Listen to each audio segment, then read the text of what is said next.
Okay, let's try one last thing. Now, I've already shown you a few things, and I admit I had a hand in them. I can take some credit for them. But this one comes down to you. In fact, not just you, it comes down to your imagination. This will work or not work based on how strong your imagination is.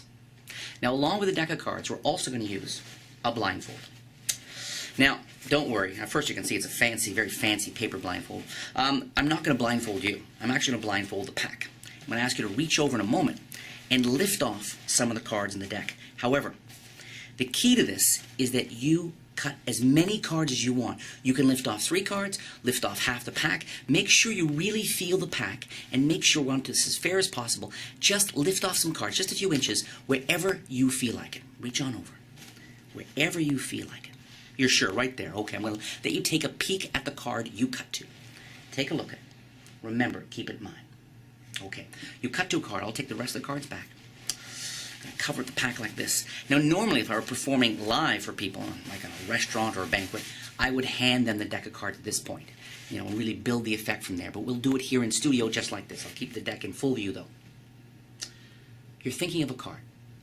You cut wherever you want to do in the pack. You have one card in mind. I want you to forget that card. Yeah, that's right, that's right. Forget it.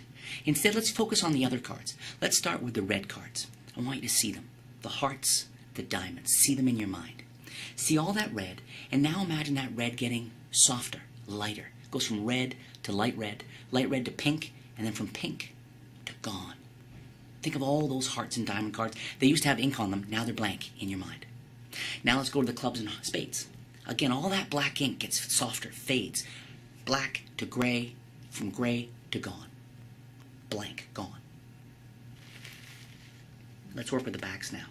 Think of all the red ink, all that red ink.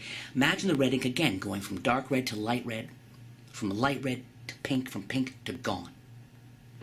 Now I ask you to focus on every card but your card.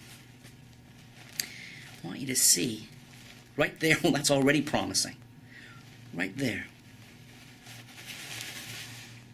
A blank. A blank. In fact, my guess is, and I trust you here, that yeah, as I thought you would, every single back of the card, they're all blank. Now let's take a moment to look at the faces. Oh yeah, look. Blank, blank, blank, blank. All blank. Every single card. Except for one card, which I'm pretty sure is the one card you had in mind. And what makes this such a strong closing effect, apart from the drama, apart from they can cut the pack anywhere they want, what makes it so strong is at this point I can hand out literally every single card in the pack and they can be closely examined. Reputation-making magic is about images. It's one of the keys to really creating magic that people will hold on to in their brains for a long time. Images. And this image alone, I mean, lay people have never even seen a single playing card. It's clearly a playing card with the corners and that's blank on both sides. This is a strange thing. If they found this on the sidewalk and picked it up, they wouldn't know it was a playing card. But they would know that it seems strangely glossy, that like there's something a little odd about this. The fact that you have an entire pack at the end that you can hand out. This image alone, when they unwrap the paper napkin, because I always have them do it at the end, and I don't always use a paper napkin, incidentally. You can use a paper napkin. I've used a sheet of newspaper. I've also borrowed a sweater from someone and just draped the sweater if it's not too thick, skiing sweater. If it's just a light sweater or someone's jacket, even can drape it over. They can cut the pack through that. So you can incorporate that. It's one of these things that has a lot of flexibility. I've done this close-up, done this stand-up, because this, again, I mean, you can see this from probably, you know, certainly 100 yards away. You can see the cards are totally blank. And the gesture, the action of handing the cards to somebody reads and communicates to everybody in the space, no matter how many people are there, that the cards somehow are blank and now can be examined. Everything is copacetic. It's real. The magic, the mentalism, it's real. This is a combination of magic and mentalism, of course, because what happens is magical, but the whole thing happens in their brain. And I really focus on that. It's so much fun. As a closer, this is just like very hard to beat, because it takes all the focus from you and puts it on them, puts the onus on them. They do everything. And the core to this, the inspiration behind this whole effect, was this force. That there's a technique involved with this, very old idea, that not a lot of magicians know. Because what you need to know, though, as magicians, as someone considering using this, is first, there is literally no real sleight of hand, number one. Number two, the pack works with any poker-sized deck in the world. I don't care what brand you love. Any brand of poker cards you use, you can incorporate those cards with the special deck. That's something you need to know. It's not just with Bicycle brand. I mean, I love Bicycle. I use Bicycle for lots of reasons. But whatever cards you can use with this special deck.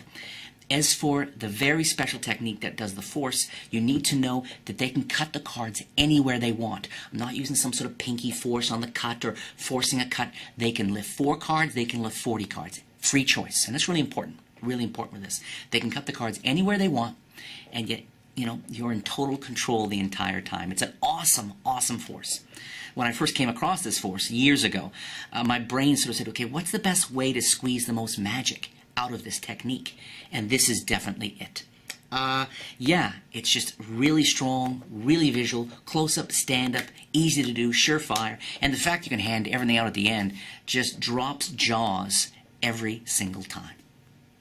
And included with the instructions are not 1, but 2 very special bonus handlings. One is something I call litmus test, and I've been doing it for a long time.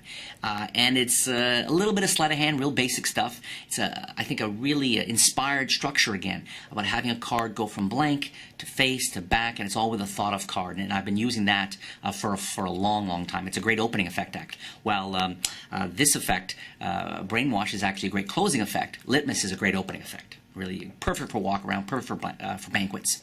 I also include, for the very first time available anywhere, my signed card version of Brainwash, because to do it in this way is great, but if you can do it with a signed card, you get that extra level of investment from the audience. And the final image spreading through, and they're all blank, both sides, except for the one signed card.